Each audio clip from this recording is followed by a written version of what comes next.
I think, well, at this point, he remembers her kiss and he knows that her and Zed are innocent and he lowers the sword and he apologizes to her even though she can't understand.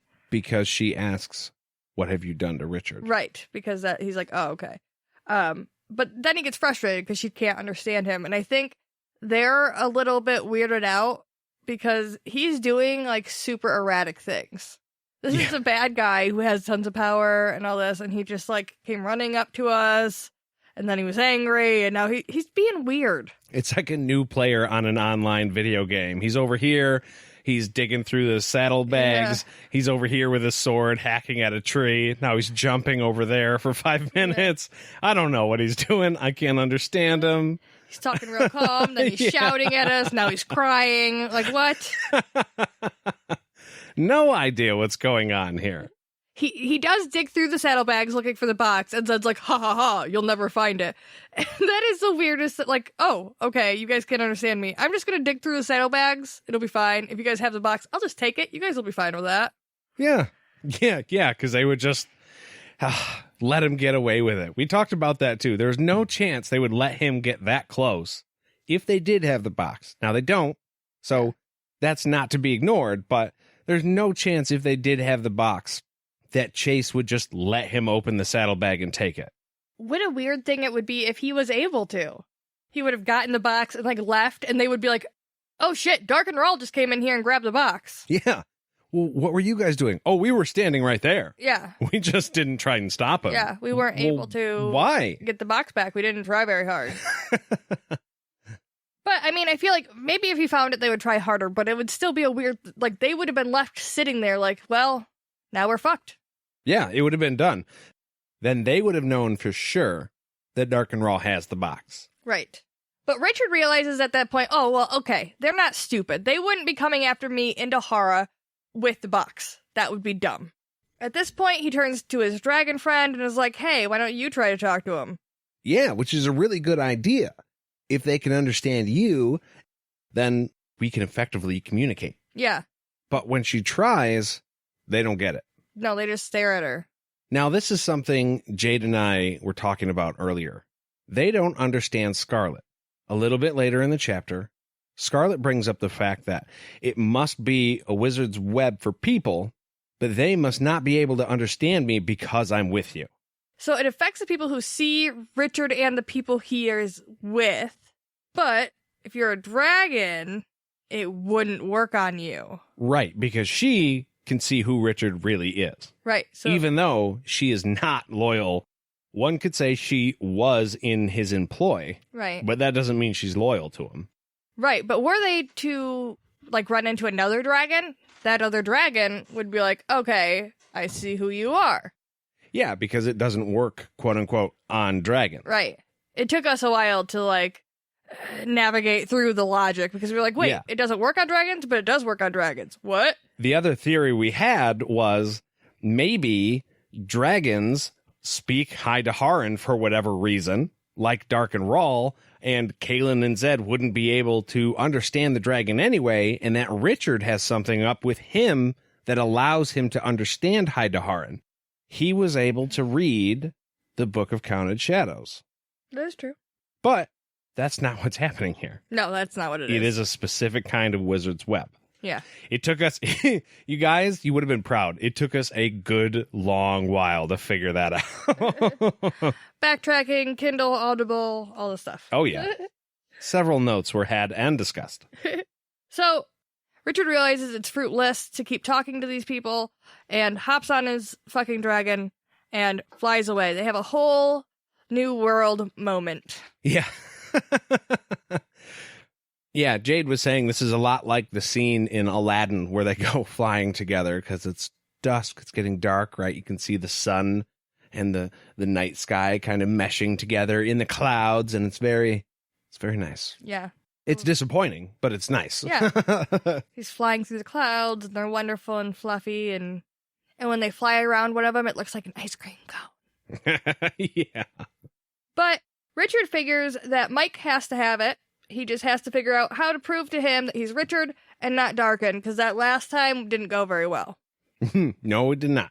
So right now, Richard's priority is just to keep the box away from Darkin and keep Kaylin safe. He has a moment where he's like, maybe I can have Scarlet take one thing in one hand and one thing in the other and go hide in a cave, like King Kong, kind of. Right now, you look like a bad guy. So swooping in on a dragon, stealing the box, and taking her away to your lair is not going to look good. No. She's not going to go peacefully or quietly. And it looks like a very bad guy thing to do. Yeah. So, no. Let's just swoop down and you grab her with your talons and we'll fly away. It'll be great. Let's just steal her. What could go wrong?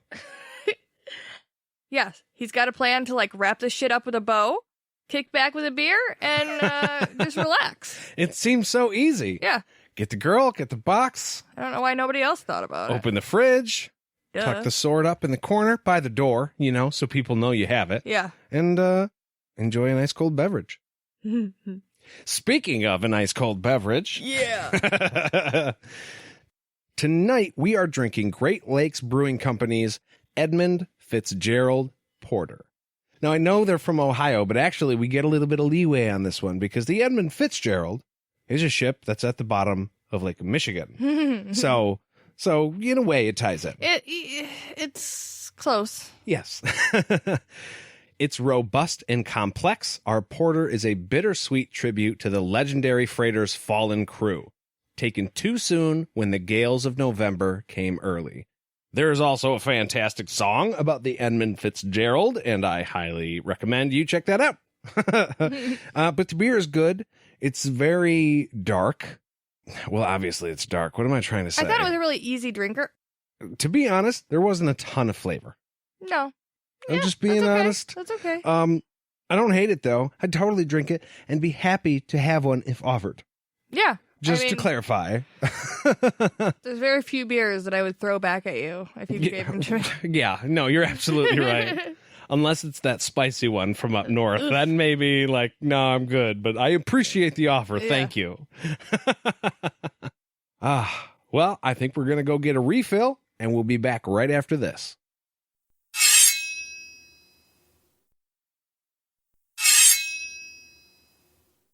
And we are back.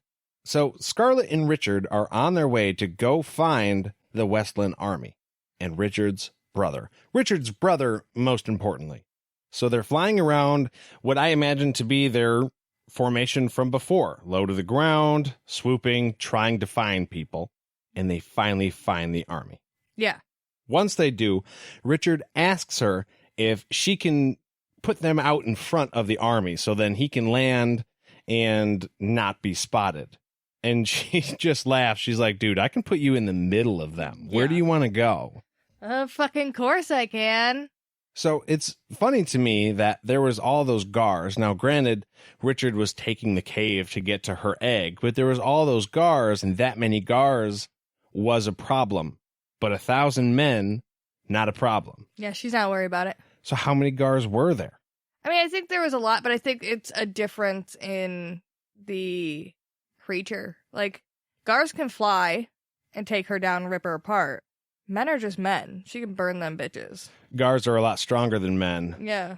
Probably a lot more to deal with. And come at her in a different way. Okay, so that less of them could be just as effective. Yeah. I got you. Okay. Yeah. And I think she could be stealthy and avoid the men here, whereas with the guards, she also had to be stealthy, because if she would have flown right into the middle of them and tried to get her egg, it would have been a problem. Yeah, that's true. So they land ahead of the army, and they wait for them to make camp. Now, Scarlet says, I've got to go home and check on the egg.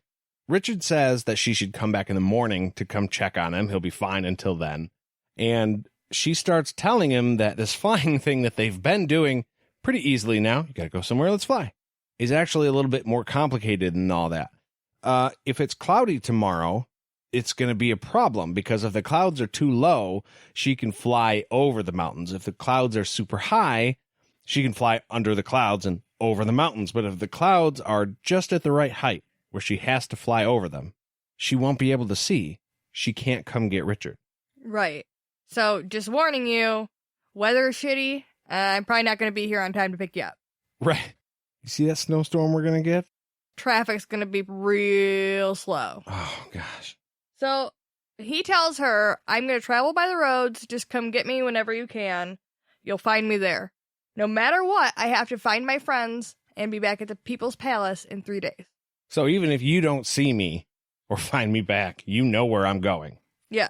From here, I'm headed towards Dahara. Yeah. If Richard decides to just leave at that point, is Scarlet really required to go and help him? No, I don't think she's required, but I think that she has made a promise now, and she's not going to, like, red dragons have integrity. That's true. He did save her egg. She did promise to help him. She also says she's going to eat him. After all this is done, she wants that to happen. Yeah. So, although playfully. But also, this is another just like, hey, reader, in case you don't remember, there's 3 days left in our countdown. Right. Yep. They had to check in. In the last chapter, I think it went from like 6 down to like 4. And then in this chapter, it's 3.